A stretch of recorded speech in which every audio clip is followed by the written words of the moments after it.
संत श्रेष्ठ तुकाराम महाराजांनी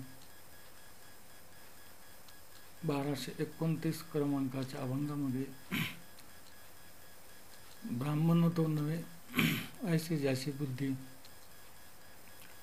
पहा श्रुतीमध्ये विचारून जयाशी नावडे हरिनाम कीर्तन आणि नृत्यन वैष्णवाचे सत्य त्याचे वेळे घडला व्यभिचार मातेशी व्यवहार अत्यंजाचा तुका म्हणे येथे मानी आन सारिखे तात्काळ तो मुखे कुष्ठ होय. तुकाराम महाराजांना विशिष्ट जातीबद्दल संप्रदायाबद्दल काहीही बोलायचे नव्हते. महाराजाच्या दृष्टिकोनातून दोनच धर्म प्रमुख होते, एक विष्णू भक्त आणि जो विष्णूला न मानणारा दुसरा अभक्त. महाराजाच्या दृष्टिकोनातून दोनच संप्रदाय होते, दोनच जाती होत्या, एक नास्तिक एक आस्तिक. आणि ब्राह्मण म्हणजे विष्णूला मानणारा परमेश्वराला मानणारा असा जो ब्राह्मण आहे. महाराजांना जातीबद्दल काहीही म्हटलेले नाही. विशिष्ट जातीबद्दल धर्माबद्दल त्यांनी कोणत्याही अभंगातून उल्लेख केलेला नाही. महाराज हे भक्तिरसामध्ये ओथंबून भरभरून वाहिलेले असे महाराज होते. त्यामुळे त्यांना भक्तिरसाने जे भरलेले आहेत ते आणि भक्तिरसापासून वंचित असलेले दुसरे अशा दोन जाती महाराजांच्या दृष्टिकोनातून होत्या. ब्राह्मण तो नव्हे ऐसे ज्याची बुद्धी. मग असा माणूस की जो परमेश्वराला मानत नाही, आनंद घन स्वरूपाची एकनिष्ठ राहत नाही, ज्याला स्वतःची आनंदाची अनुभूती होत नाही, असा माणूस ब्राह्मण म्हणजे विष्णुदास होऊ शकत नाही. आणि हे महाराज म्हणतात, मी सांगत नाही, हे श्रुतीमध्ये लिहिलेलं आहे. श्रुती पुराणामध्ये या गोष्टीचा उल्लेख केलेला आहे. त्यामुळे महाराजांनी आपल्याकडे याचं हे सांगितलेलं नाही, आपल्याकडे त्याचा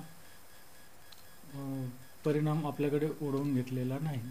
जे श्रुती पुराणामध्ये जे सांगितलं तेच महाराजांनी या अभंगातून सांगितले. जयाशी नावडे हरिनाम कीर्तन आणि नृत्यन वैष्णवाची.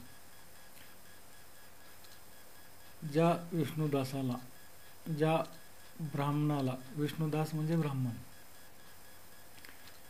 जयाशी नावडे हरिनाम कीर्तन, स्वतःला विष्णुदास म्हणवतो आणि त्याला हरिनाम कीर्तन आवडत नाही, परमेश्वराची भक्ती आवडत नाही, परमेश्वराचं खरं सुख त्याला आवडत नाही, असा अनेक नृत्यन वैष्णवाचे, वैष्णवाचं नृत्य आनंदात राहणं, परमेश्वराच्या आनंदात तल्लीन होणं, हे ज्याला आवडत नाही तो विष्णुदास म्हणण्यासाठी योग्य नाही.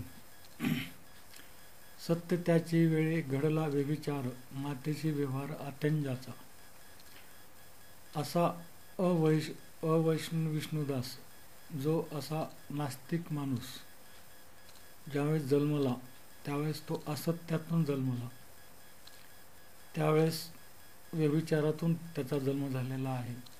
त्याला परमेश्वर आनंद घन स्वरूपात परमेश्वराची भक्ती करणं हे त्याला आवडत नाही, परमेश्वराचं नामस्मरण करणं त्याला आवडत नाही, परमेश्वराचं गुणगान गाणं त्याला आवडत नाही. आणि तो विषयाच्या संगात राहून मलिन झालेला आहे.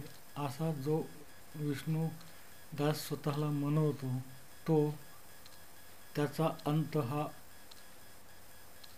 ठरलेला आहे. तुका म्हणे येथे मानी अनासारिखे तात्काळ तो मुखे कुष्ठी होय.